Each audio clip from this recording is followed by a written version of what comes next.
My favourite emoji has always been the turd. The poo that smiles.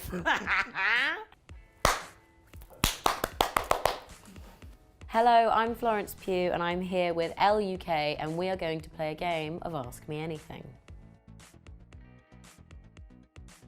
My biggest celebrity fangirl moment was actually quite recently. Ariana Grande, i.e.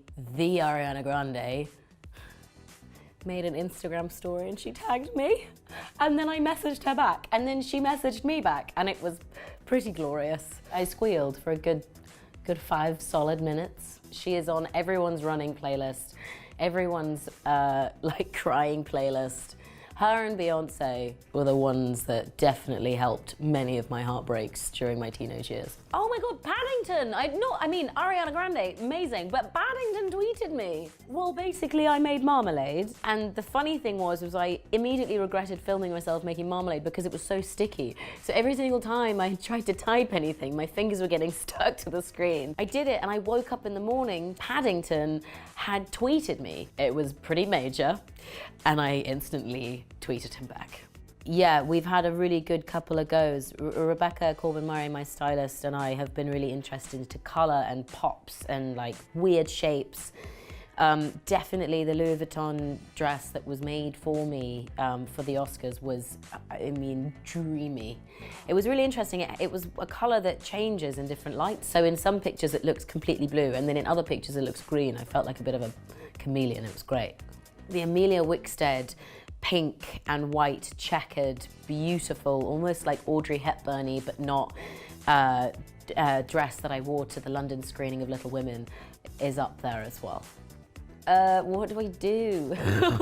Oh, when I work, there's no time to do anything. Oh, I try and do something interesting or try and do an exercise like on the weekend. So I try and do something weird. Like where was I recently? And I got to do rock climbing on the weekend. That was really good. Just to keep your life going a bit so it's not all about filming.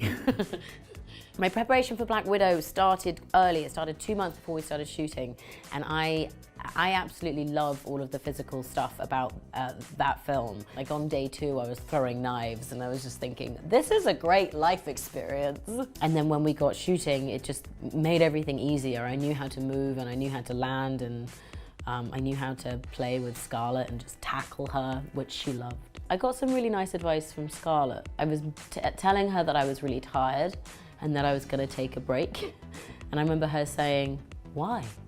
Work? And I was like, yeah, no, but I just want like, you know, a little holiday. And she goes, no, have your holiday. She was like, but these are the times where people are gonna wanna work with you. So work as much as you can and then you can rest later. And I was like, that's quite good. Work whilst you can. Not the anthem, but definitely a song that kind of like welcomes people to my life would be Southern Sun by Boy and Bear. It is one of my favorite songs and has been for a really long time. That and no, that's it.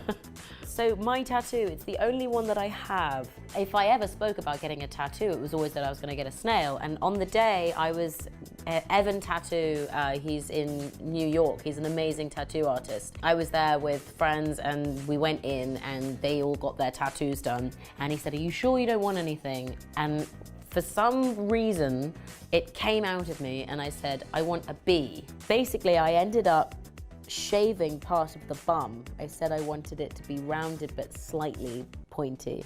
There's very specific bees and this is a worker bee. Every single person you ever meet has an issue with their body, whether they are really, really long or really, really short, or have grey hair or have perfect hair.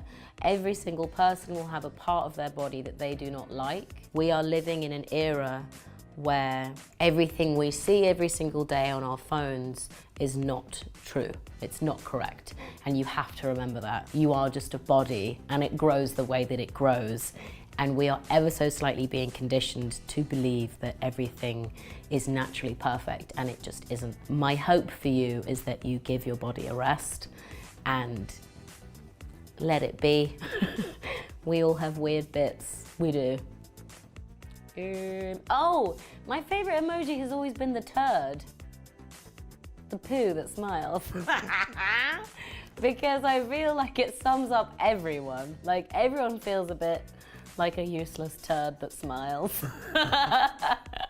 And he's so cute. I was so bad when I was a teenager at taking my makeup off. And then I remember I'd wake up and have like 3 eyelashes gone because I went to sleep with mascara on. Don't do it, just take it off. And of course, you know, a good spot attack in the mirror is definitely completely bad news, but I love it. It makes me feel great about myself. Don't do it, but do it. I grew up in a very big foodie household. There were 4 of us, 4 kids, 2 parents, dog, and my dad is a really good chef. He grew up in a pub. He always cooks the most amazing, delicious little dishes, and I think my love for food has definitely come from him, and my mum is a really good cook, but I tend to cook really rich stews or kind of like one-pan dishes. I'm a big fan of getting all the squishy vegetables out of the fridge and just putting it in a big bowl in the pan and just making amazing flavors. Not fussy cooking at all, it's definitely like flavor over finesse. And then I now have a love of ice cream making as well, so I'm gonna get nice and chubby from all the ice cream and the cooking. Down here or here or here or here? Here. Please subscribe to ELLE UK down here. Pointing to my vag.